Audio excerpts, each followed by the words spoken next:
Assalamualaikum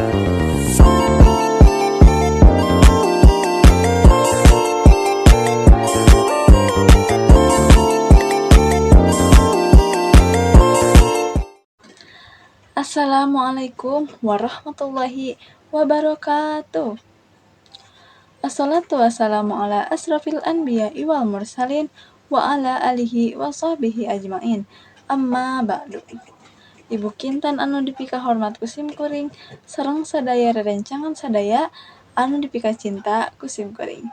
Langkung ti payun, hayu urang sasarengan manjatkeun rasa syukur ka Allah Subhanahu wa taala.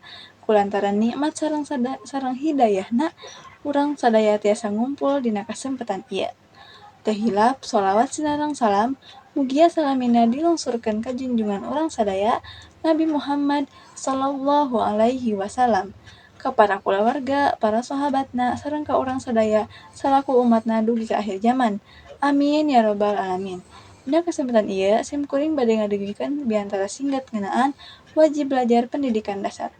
Sapertos anu ku urang terang, pamarentah Indonesia entos ngagratiskeun biaya pendidikan dasar 12 tahun, nyaeta tingkat SD nepi ka SMA atau nepi SMK. Hal ieu teh dikasangtukangkeun ku kaayaan ekonomi unggal jalma Indonesia. Aya masyarakat anu mampu, aya oge masyarakat anu kirang mampu. Masyarakat anu mampu mah geus tangtu bakal sakola, kusabab aya biaya.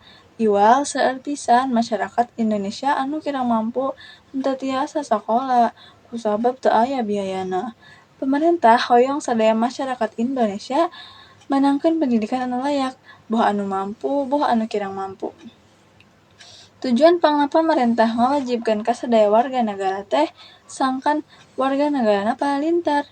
Bangsa bakal sejahtera lamun masyarakatna palintar. Lamun masyarakat Indonesia teu palintar, tangtu bangsa Indonesia moal bisa ngudag kamajuan nagara sajen jeung bakal kalindes ku kamajuan zaman.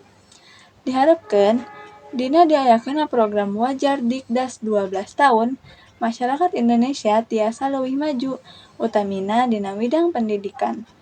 Ieu program pamarentah tiasa dilaksanakeun upami teu aya barang gawe ti lapisan masyarakat, ti pejabat dugi ka rakyat Indonesia. Ku kituna gawe bareng ngalaksanakeun program dilaksanakeun ieu meunang hasil nu nyugamakeun. Sakitu nu tiasa didugikeun ku simkuring, hapunten bilih aya kalepatan sareng cariosan nu teu marenah kana manah. Hatur nuhun kana sadaya partowasanana.